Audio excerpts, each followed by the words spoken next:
And आप कह रहे हैं कि also from where should I prepare for the interview. अच्छा, आपने इंटरव्यू वाले वीडियोस मेरे देख लिए हैं, तो वो क्योंकि मैं जब इंटरव्यू दे रहा था उसमें मुझे ठीक से बेसिक प्रोबेबिलिटी और इन्फ्लुएंसी आता था, तो मैंने हर जगह प्रोबेबिलिटी और इन्फ्लुएंसी बोला है। बाकी सब्जेक्ट जब वो पूछते थे मैं बोलता था मैं कंफर्टेबल नहीं हूँ, पढ़ाता हूँ बट कंफर्टेबल नहीं हूँ ज़्यादा, क्योंकि मैंने रिवाइज नहीं किया, मैंने पढ़ा नहीं है ऐसा। तो पूछ तो बाकी से भी सकते हैं, कई बार पूछ लेते हैं लोग जिनको जो आता है, बट प्रिपेयर करने के लिए जैसे मैंने कहा था कि पीएचडी इंटरव्यू का प्रिपरेशन करना है, तो एटलीस्ट 2-3 सब्जेक्ट जो आपको स्ट्रॉन्गेस्ट लगता है आपके अकॉर्डिंग, उसको और स्ट्रॉन्ग बना लो, सो दैट जब वो पूछे तो, क्योंकि वही चेक करते हैं कि आप जब बोलेंगे ये सब्जेक्ट मुझे अच्छा लगता है, तो फिर वो चेक करें कितना अच्छा आपको आता है, वही चेक करते हैं, है ना। सो अगर आप कह दो कोई सब्जेक्ट है मुझे नहीं आता, तो वो पूछेंगे नहीं, या भूल गया हूँ या अभी करेंटली रिवाइज नहीं किया है, तो दे विल इग्नोर, के बोलेंगे जो आता है उसी में से पूछेंगे, वैसा होता है। तो सर प्रिपेयर। जैसे मेरा लीनियर अलजेब्रा काफी वीक है, तो अगर मैं ये बोल रहा हूँ कि स्टैटिस्टिक्स में अगर प्रॉब्लम पूछिए और वो फिर भी अगर लीनियर अलजेब्रा में पूछता है एंड लेट्स से मैं उसका जवाब नहीं दे पाता, तो उसका इम्पैक्ट थोड़ी ना होगा इंटरव्यू पे नहीं, इतना डिफरेंस। ऐसा कोई दिक्कत नहीं है। वो लीनियर अगर आप नहीं बोलोगे तो नहीं पूछेंगे, वैसा है जनरली। आपने जैसे मैंने अराउंड 10-15 वीडियोस बनाए हैं, है ना, 10-15 जगह इंटरव्यू दिया था उस टाइम, तो उतने मोर देन 15 होगा आई थिंक, आईआईटीज में जनरली दिए थे, आईआईटी, आईएएससी, आइजर्स, है ना, उसमें दिए थे। तो वैसे ही जो आप बोलोगे उसके अकॉर्डिंग में पूछेंगे।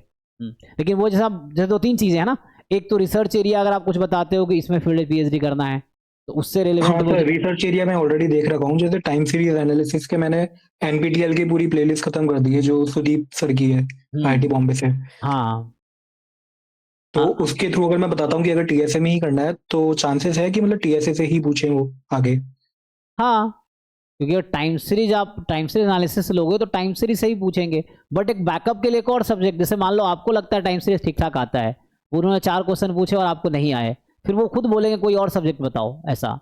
तो बैकअप के लिए आपको फिर, है ना, तो आपसे एक बार वीडियो आपने देख ली है तो वो एनफ नहीं है। अब वीडियो देखना, अपना नोट्स बनाओ, बार बार पढ़ो, एक तो डेफिनेशन ढंग से याद हो, है ना, फिर थ्योरम्स आपको याद हो, थ्योरम्स के प्रूफ याद हो, क्योंकि प्रूफ भी पूछते हैं इंटरव्यू में, है ना, जो इंटरव्यू होता है उसमें प्रूफ भी आपसे पूछे जाएंगे, उस तरह से हैं।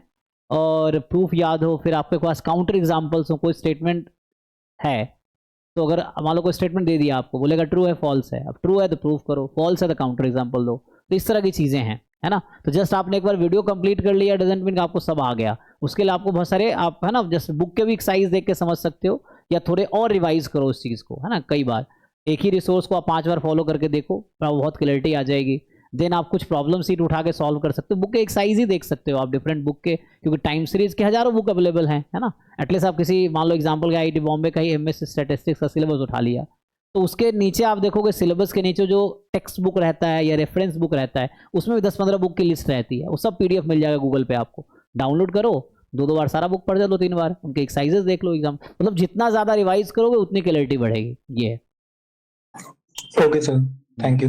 बाकी सर, अगर ऑनलाइन और ऑफलाइन इंटरव्यू कितनी जगहों पे होते हैं? मैं ज्यादातर जगहों पे ऑफलाइन ही है आई थिंक, पीएचडी नहीं, और जैसे एमएससी। मैं, चूंकि मैं जब इंटरव्यू दे रहा था 21 में दे रहा था, अप्रैल 2021 में, जब कोविड चल रहा था, है ना, तो उस दौरान हर जगह ऑनलाइन ही था, तो मैं तो घर से ही इंटरव्यू दे रहा था हर जगह, वैसा था। लेकिन अभी क्या है, अब तो कोविड ऐसा कुछ है नहीं, तो हर जगह ऑफलाइन ही होगा, कहीं कहीं ऑनलाइन हो सकता है, उनके अपने सरकमस्टांसेस कुछ ऐसा हुआ तो, अदरवाइज हर जगह ऑफलाइन ही होगा। तो इसमें भी दिक्कत ये होता है कि मान लो इंटरव्यू जनरली अभी से मई में होगा, तो अराउंड मैं कहता हूँ 1 मई से इंटरव्यू स्टार्ट होता है, अगर थोड़ा विंडो लेके चले, 1 मई से 20 मई के बीच ही अराउंड, ये 20 दिन का मैं ले लिया, हालांकि 5 से स्टार्ट होता है, 5 से लेके 20 के बीच 15 दिन का विंडो है आपके पास। 15 दिन में अब क्या होता है, जैसे मान लो अब आज कानपुर में इंटरव्यू है, कल बॉम्बे में है, फिर परसों कहीं और है ना, एग्जाम इस तरह से होते हैं, तो आपको ऐसा देखना पड़ेगा। तो अब होता है कि किस किस में अप्लाई करें, तो आपको पहले से अगर डेट ऑलरेडी ब्रोशर में लिखा हुआ है, एक्सपेक्टेड डेट रहता है, डेटेड इस तारीख का होगा और इंटरव्यू इस तारीख का होगा, तो आप लिस्ट बना लो कि ये आईआईटी, अगर आईआईटी में कर रहे हो तो जैसे ये आईआईटी है, इसका रिटर्न इस डेट को है, इंटरव्यू इस डेट को है, आप एक लिस्ट बना लो, तो आपको आइडिया लग जाए कैसे कर पाओगे, उसके अकॉर्डिंग अप्लाई करो। अदरवाइज आप, ये है कि 23 आईआईटीज़ हैं, तो 3 टायर 1, टायर 2, टायर 3 ऐसे हैं, तो सब में से 3-3, 4-4 उठा लो, वैसे करके वैसे अप्लाई करो, है ना। सर रिटर्न सब में थोड़ी ना होता है, हाँ, सारी सब में नहीं आईआईटीज होता में। है, जैसे कितने एप्लीकेंट पहुंचते हैं उसके अकॉर्डिंग है, तो रिटर्न जैसे खड़गपुर में होगा ही, तो जैसे बॉम्बे में स्टैट्स वालों का अलग रिटर्न, मैथ वालों का अलग रिटर्न, कानपुर में भी आई थिंक ऐसा ही होता है, ये तो रिटर्न लेंगे फिर इंटरव्यू सीधा करवा देंगे। वैसे हैं। लेकिन जो जैसे खड़गपुर है तो वहाँ रिटर्न होगा ही होगा, क्योंकि वो लोग मैथ स्टैट्स को अलग नहीं करते। एक ही पेपर होगा, जो बच्चे मैथ में पीएचडी कर रहा है उनके लिए, जो स्टैट्स में करने आए उनके लिए भी, तो सेम ही पेपर रहेगा, तो वहाँ होगा ही। तो मेनली जो आईआईटी जहाँ स्टैटिस्टिक्स मेजर नहीं है तो वहाँ पे रिटर्न होगा ही, क्योंकि वो मैथ स्टैट्स वालों को अलग अलग नहीं मानते, वो एक ही रिटर्न प्रोसेस है। देन आपको इंटरव्यू, उसके बाद जब रिटर्न क्लियर करेंगे तब इंटरव्यू आपको देना है। तो लेकिन हर जगह रिटर्न नहीं, तिरुपति में भी है ना, जहाँ कम एप्लीकेंट है वहाँ सीधा से इंटरव्यू लेते हैं, ज़्यादा एप्लीकेंट है तो वैसा है। कुछ जगह स्टैटिस्टिक्स का प्रोसेस अलग है, मैथ्स का अलग है, तो फिर जहाँ स्टैटिस्टिक्स का है तो सिर्फ इंटरव्यू लेंगे, है ना। तो हर आईआईटी में डेटा साइंस डिपार्टमेंट अलग है, स्टैटिस्टिक्स डिपार्टमेंट मतलब मैथमेटिक्स डिपार्टमेंट और डेटा साइंस डिपार्टमेंट अलग अलग है। तो मैथमेटिक्स डिपार्टमेंट में भी स्टैटिस्टिक्स में पीएचडी हो सकता है, डेटा साइंस में भी, तो आप वहाँ अप्लाई कर सकते हो अकॉर्डिंगली, है ना। ये है। Okay sir, thank you.